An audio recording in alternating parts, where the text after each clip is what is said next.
Olá, meus amigos. Hoje, 31 de outubro, chegamos à segunda parte da aula sobre a Reforma Protestante e as suas consequências.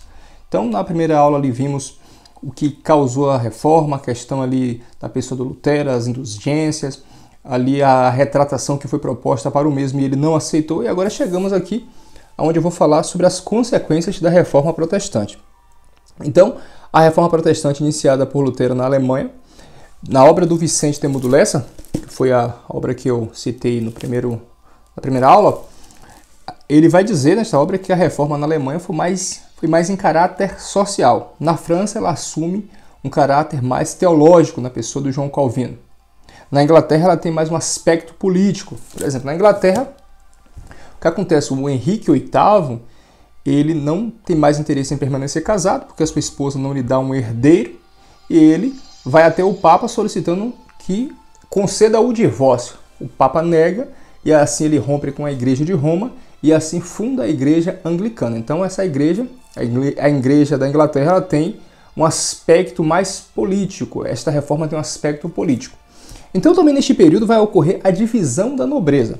Então a gente está no cenário onde a força política é o Sacro Império Romano Germânico e os estados nacionais vêm ganhando grande força neste momento. Lembrando que este Império Romano, vamos dizer assim, ele é mais espiritual, não é aquele império prático, aquele império ali dos Césares, é um império mais voltado às questões não só políticas, mas às questões de cunho religioso muito forte também. Então o próprio nome já sugere isso, Sacro Império Romano Germânico, que foi fundado por Carlos Magno por volta do ano 800 e perdura mais de 1000 anos. E agora, neste momento, a gente está aqui com a figura do Carlos V, que é desta mesma linhagem. Então, muito bem. Então, a reforma ela tem um aspecto diferente em cada estado nacional. O Lutero não volta atrás, ali ele vai traduzir a Bíblia do latim para o alemão, o Novo Testamento, e os príncipes vão se dividir. Os príncipes estão ganhando força, eles estão fortes, e ali eles vão, por questões não apenas religiosas, é claro, eles vão querer assumir a sua posição de fé dentro da sua nação. Então, vai ocorrer a Guerra dos 30 Anos, vai haver um racha. Vai haver um racha entre as nações católicas e as nações que agora são protestantes, que professam a fé com base nos ideais da Reforma Protestante. E com base nisso, vai ocorrer o quê? Uma reação da Igreja. A Igreja Católica ela reage com a Contra-Reforma ou Reforma Católica. A Igreja Católica ela convoca o Concílio de Trento. O Concílio de Trento ele se divide em 3 fases e dura quase 20 anos. Começa ali no ano de 1545 e vai até o ano de 1563. Então, assim, qual é o intuito principal da Contra-Reforma Católica? Barrar o avanço do protestantismo. O Concílio de Trento vai definir bases sólidas, vai corrigir algumas coisas que eles entendiam que estava errado dentro da igreja, de certa forma faz um meia-culpa com a reforma protestante, vamos dizer assim, e o Concílio de Trento vem para barrar o avanço do protestantismo. Atrelado a isso, o que vai acontecer? Vai surgir a Ordem dos Jesuítas, ou a Companhia de Jesus, fundada por Inácio de Loyola. Ali, a gente está vivendo um período também que as grandes navegações começam a ganhar força. Então, a Igreja Católica, atrelada a isso, vai, com esta Ordem dos Jesuítas, ou Companhia de Jesus, iniciar missões evangelísticas, missões catequese, a nível de catequese nas Américas. Inácio de Loyola, ele no ano de 1534, ele funda a Companhia de Jesus, que anos mais tarde é chancelada pelo Papa, e aí se inicia as missões além-mar. Pois bem, as missões jesuítas chegam ao Brasil no ano de 1549, e aqui vai ter alguns destaques, como o padre Manuel da Nóbrega, José de Anchieta, que vai fundar colégios confessionais na cidade de São Paulo e na cidade de Salvador. Então, assim, a reforma que começa na Europa, o protestantismo fica forte, é verdade, vai haver um racha, nações católicas, nações protestantes, e a Igreja Católica decide romper as fronteiras da Europa para alcançar novos povos. As missões jesuítas aqui no Brasil têm a ideia, a missão de evangelizar não apenas os indígenas, mas também a questão ali dos povos europeus, os portugueses e outros povos que aqui estavam. Então, tinha esse ideal. Aí surge aquela ideia que os jesuítas diziam que os índios não tinham as três letras, L, F e R. L de lei, F de fé e R de rei. Só que a gente vai ver, analisar a história, que não se resumiu apenas a isto. As missões jesuítas eles foram muito além, então foram quase 200 anos de educação e chega algum momento que eles vão ser expulsos do Brasil por ser acusados de interferir nos negócios políticos da coroa portuguesa e espanhola aqui no Novo Mundo. Pois bem, então assim, analisando a reforma como um todo, a pessoa do Lutero é fundamental para que esse procedimento ocorra, mas outros eventos se juntam a isto para que houvesse essa mudança na Europa. A reforma é um ponto, é um acontecimento fundamental, primordial, não negamos a importância disso, mas outros acontecimentos ocorreram para que isso fosse possibilitado, esse rearranjo político e religioso que ocorreu ali na sociedade europeia. A gente soma isso ao Renascimento cultural, o Renascimento que resgata os clássicos gregos, as artes, Michelangelo, Leonardo da Vinci. Isso também teve um fator importante nessa nova conjuntura europeia.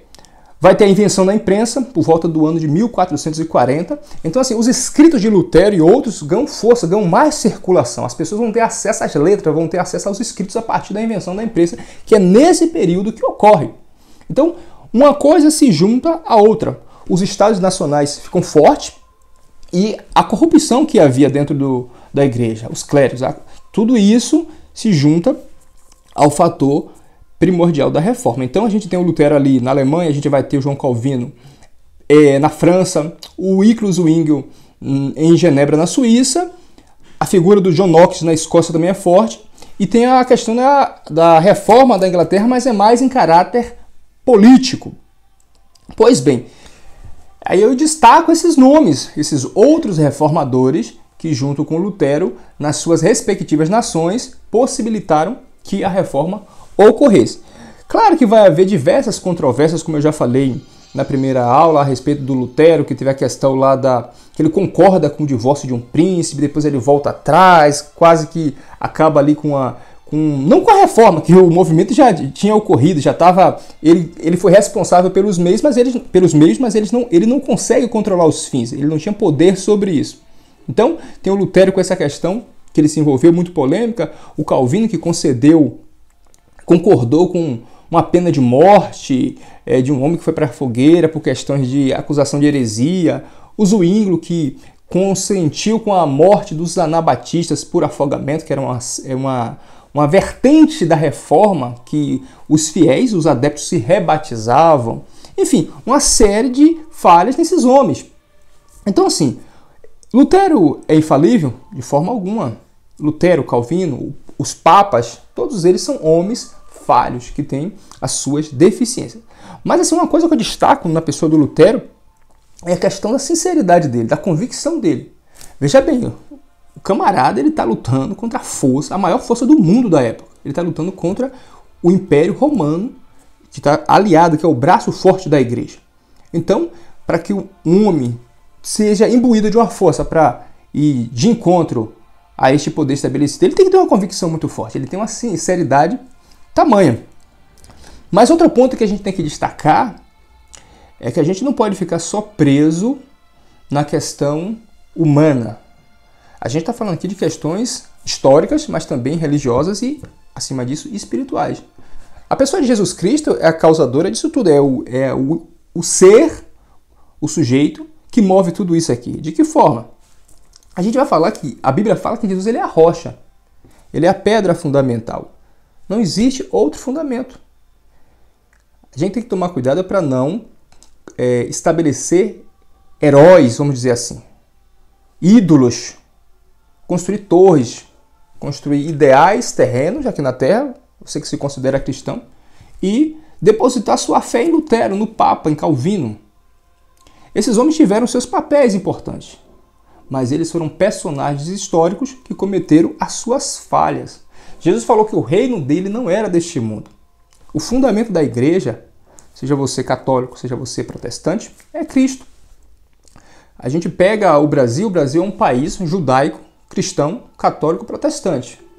Então, o fundo judaico, o cristianismo, ele é católico e protestante, ou seja, então o Brasil é um país judaico, cristão, católico, protestante. 46% da sua população é católica e 26%, mais ou menos isso, é evangélica.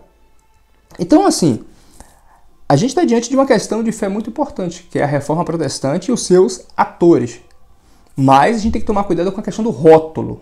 Você tem que ter convicções. Você tem que ter a sua crença. Temos que ter convicções. Mas a gente não pode fazer das nossas convicções um ponto no qual a gente vá atacar de forma sem critérios aquele que pensa diferente de nós. Não podemos agir dessa forma. Então a gente tem que tomar cuidado quando a gente analisa um fato tão importante como foi a reforma protestante. Somos chamados para ser testemunhas. O que significa testemunha? No original, a palavra testemunha ali no grego é mártir. Mártir é aquele que está disposto, condicionado a morrer pela causa na qual ele está defendendo. Então, isso é o verdadeiro cristianismo. Não é o luteranismo, o catolicismo, ser protestante, enfim. Não é isso. Então, a gente se atenta às questões históricas, mas também a gente tem que ter a consciência. Por quê? O que significa a palavra reforma? Reforma é voltar ao seu real propósito, ao início. É isso que é reforma. É construir novamente. Então a gente tem que fazer essa análise de nós mesmos, do nosso ser. Acredito que a maioria daqueles que estão assistindo esta aula são cristãos, se denominam cristãos, ou católico, ou protestante. Tem aquele hoje também que é nominal, que é só, eu sou cristão, mas não estou vinculado a denominação nenhuma, a placa nenhuma, a igreja nenhuma. Pois bem, né? É uma opção. Mas você tem que cuidar da sua fé. Tudo isso aqui que a gente está falando é questões de fé. As cruzadas na Europa para a Terra Santa foram movidas por questões de fé. Nisso tudo envolve política, envolve questões ideológicas, filosóficas. Tudo isso, a fé, vamos dizer assim, a fé material, ela é capaz de puxar. Ela puxa tudo. Você não consegue identificar onde começa uma coisa e onde termina a outra. Então, a gente está aqui diante de uma situação histórica, onde esses estados, esses homens envolvidos, eram homens de fé, homens que estavam defendendo uma fé, defendendo não apenas um ponto de vista, eles estavam defendendo aquilo que eles acreditavam. Então, quando a gente olha de longe um evento como esse, a gente tem que tomar cuidado nas nossas reflexões.